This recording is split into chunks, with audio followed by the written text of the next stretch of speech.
Is it time to expand your team? Congratulations, that is so exciting. Of course, as your bookkeeping big sis, there are a few things that I want you to consider before you actually make the leap. Sure, you have to factor in the hourly or hourly rate for your new team member, but honestly, that's just the beginning. That's why today I'm going to walk you through the 5 financial questions that you need to ask and answer before you hire. Some of these questions will require financial calculations, so get your P&L or even better, a cash summary and maybe your favorite drink, and let's get started.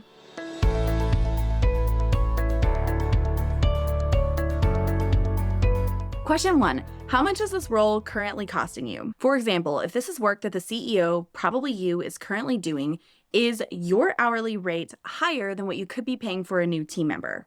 Don't know your hourly rate? It can be a little bit tricky to figure out. Most CEOs have multiple tasks and they're not all quite the same. For example, you might get on an hourly call that costs $200, so you could technically use that as your hourly rate. But an hour that you spend doing other tasks might not be worth that same $200. Basically, think about the value of all the things that you could be doing during that hour. You could be doing client work, ideating new offers, networking, or any other revenue-generating activities. So while yes, it is important to calculate your hourly rate and compare that to the potential new team member that you are going to be now paying with their hourly rate, it is also very important to consider the time that you as the CEO are now going to spend getting new clients, increasing your revenue, or potentially launching something new that could really boost up your revenue. But also remember that you don't always have to use that time that you bought back to fill with revenue generating activities. It is perfectly okay to rest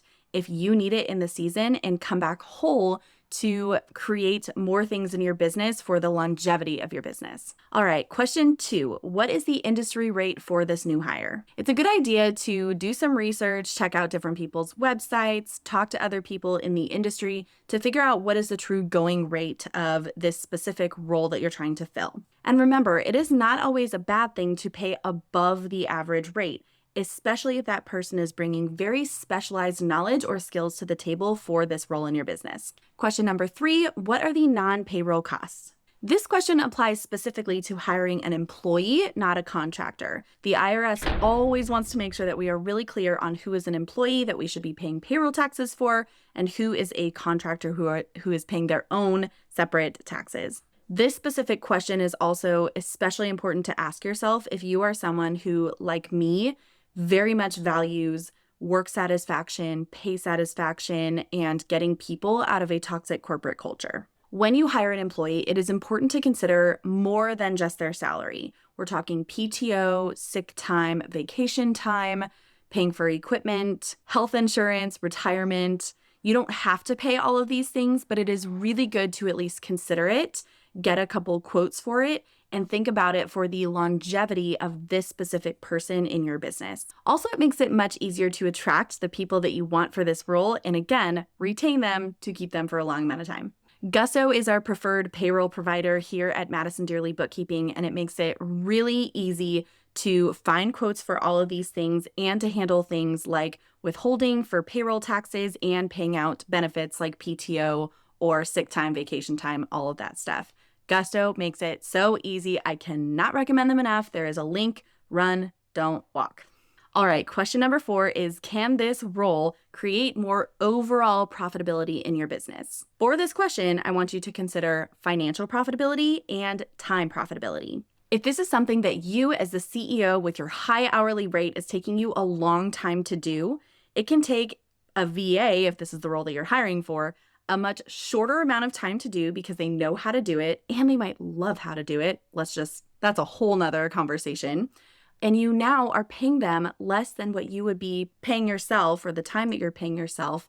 And overall, you're more financially profitable. So that's a financial piece to it. Then we're talking time. I could talk about this forever. Zone of genius and zone of competence. You may be able to be competent to complete something. You can do all of these. You can triage your inbox all day, every day. But do you love it? And are you the most efficient and qualified person for that role? I am like preaching to the choir right now. When we have people in the roles that love what they are doing, are extremely good at what they're doing, Their work feels like a kid playing in a playground. That is when everybody wins. Thanks, babe. He said I'm doing great. All right, last question, question number 5. Do you have the money ready, or do you need to create a budget to make sure that you can eventually afford to hire this team member? The best report to be looking at here is a cash summary. If you do not know what that is, I have a video right here that you can reference of what a cash summary is. But if you have a P&L, we can also use that too. So when we're looking at our P&L, it has all of the revenue on top, expenses coming out, and profit at the bottom. That is exactly what we're going to look at for this exercise. If you can run your profit and loss over the course of 10 months and look at the profit by month, that would be ideal. Then we're going to look at the very bottom at the profit. We're going to look at the lowest month that you ever had. Let's just say that it was $5,000. Then, taking into account the fact that you may pay yourself $3,000 every month, we also want to deduct that too, so we're left with $2,000 left over. Then, after paying yourself $3,000, if that's what you pay yourself every single month, we also want to take into account taxes. So 25% of the $2,000 left over is $500. Then we are left over with $1,500 on your very lowest month of profit. If you are looking at hiring someone that costs $600 a month, you know with confidence that if this had happened any time in the past 12 months, you would have been able to hire this person and confidently pay them without completely breaking the bank. If you're looking at a cash summary report, it takes out all of the guesswork of how much do I pay myself, how much do I pay in taxes, because those are clearly broken out on the cash summary report. You can really just look at the net cash flows in and out, and if you could have afforded that person in the past 12 months based off of that line. It makes it so much easier. Whew. I know this was a beefy video. There's a lot to hiring a new team member, but I hope that it was really helpful in giving you a wider perspective of what it truly takes to hire someone, whether that is financial or time or all the things to think about.